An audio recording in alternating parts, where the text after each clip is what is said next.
E agora a gente fala sobre urnas eletrônicas, o funcionamento desse aparelho aqui no nosso país. Para falar sobre esse assunto, eu converso agora com Gustavo Arantes, que é analista judiciário. Mais uma vez, obrigado pela sua participação aqui no Informativo. Boa noite, Gustavo. Boa noite, eu que agradeço, né? Para mim é sempre uma honra poder participar aqui, né? Levar informações aí para a sociedade também. Bom, para a gente começar, né, destacando o nosso tema, que é a urna eletrônica, tão comentada nos últimos anos aqui no país, é um sistema confiável? O que a gente pode saber sobre a urna eletrônica? Sim, a urna eletrônica brasileira, ela é confiável, ela é segura, e inclusive nós podemos dizer, assim, sem medo de errar, né, que atualmente é o sistema mais seguro do mundo, né, para as eleições. Então, nesse sentido, né, claro, a gente considera várias etapas, né, a gente não fala apenas da urna eletrônica em si, mas do sistema eleitoral como um todo, né, para poder afirmar isso. E realmente ela é segura, sim, e confiável. A gente pode fazer um histórico, né? Quando que a urna foi criada, há quanto tempo ela já é executada no país? A urna eletrônica, ela começou o funcionamento dela aqui no Brasil em 1996. E ela foi um projeto que não foi apenas do TSE, né? Ela foi um projeto que envolveu o TSE, envolveu as Forças Armadas, envolveu o setor de inteligência aqui do Brasil. Então, assim, o Ministério também, né, de Segurança e tudo mais. Então, ele foi um projeto nacional, mas que envolveu diversas categorias ali, justamente para essa criação da urna eletrônica.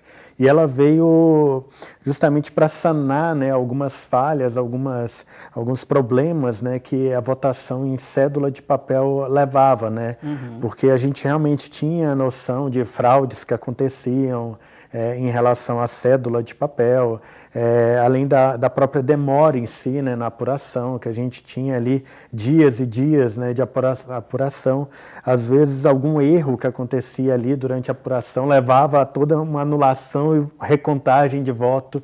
Então, a urna eletrônica ela veio justamente sanar essas questões, né, e sanou de uma forma realmente que hoje em dia ela é um exemplo, né, para o mundo inteiro.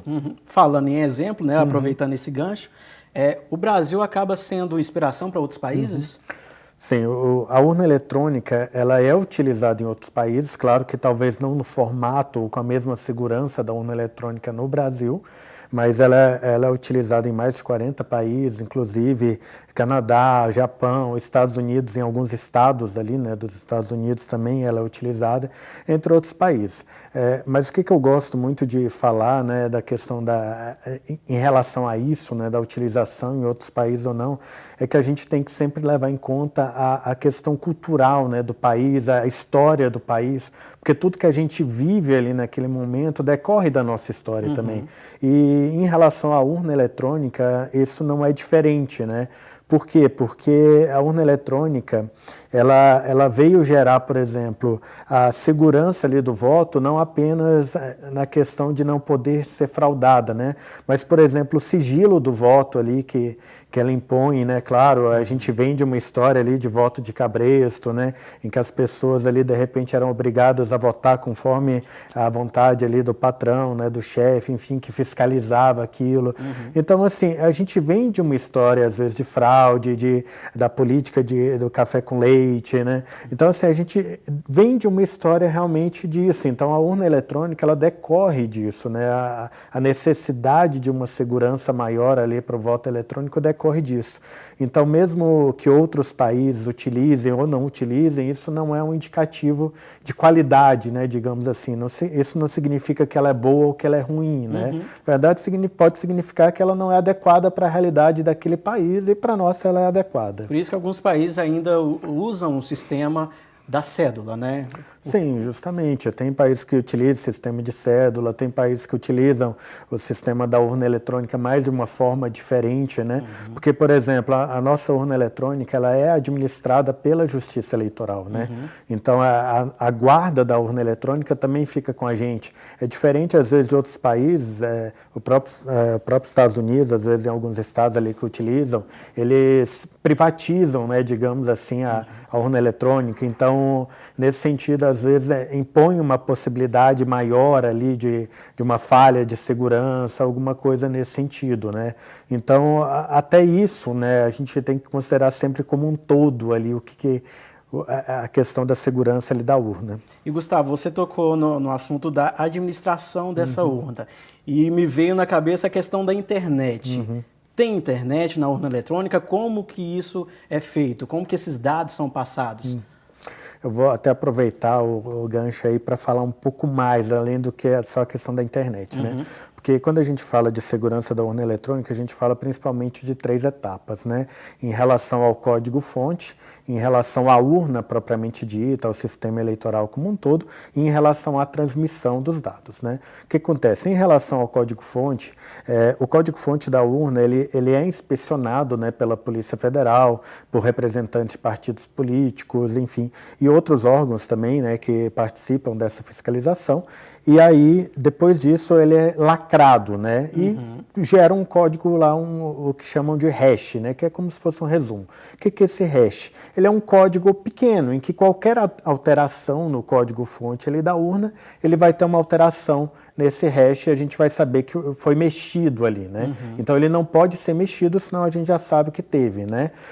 Teve alguma alteração. Além disso, a urna eletrônica em si, ela funciona primeiro, ela não tem internet, né, nela ali, né, na própria urna em si. Mas ela tem a questão do hardware de segurança. O que é esse hardware de segurança? Qualquer alteração que é feita ali na urna eletrônica, que possa ser feita ali na urna, ela vai inutilizar aquela urna eletrônica.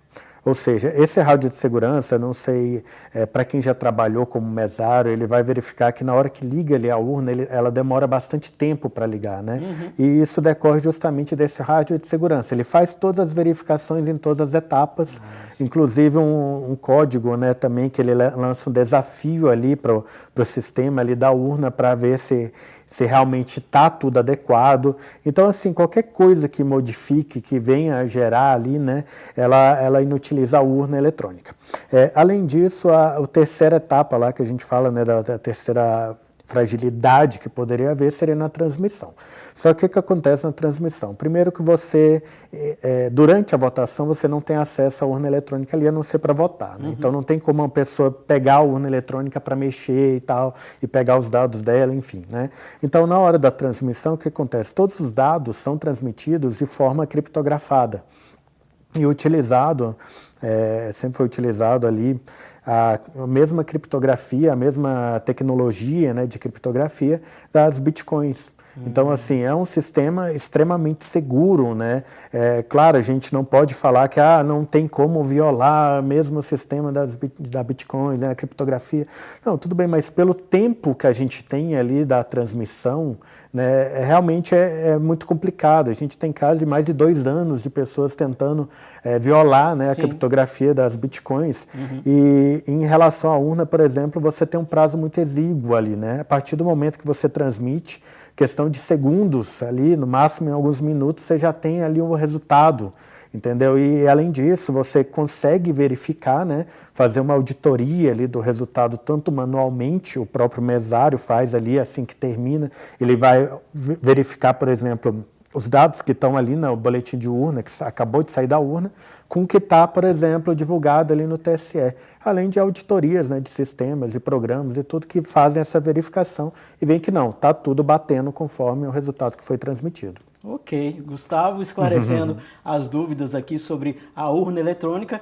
Quero agradecer mais uma vez a sua participação. A gente recebeu aqui no estúdio Gustavo Arantes, que é analista judiciário do Cartório Eleitoral. Obrigado, viu, Gustavo? Eu que agradeço a participação. Boa noite para você.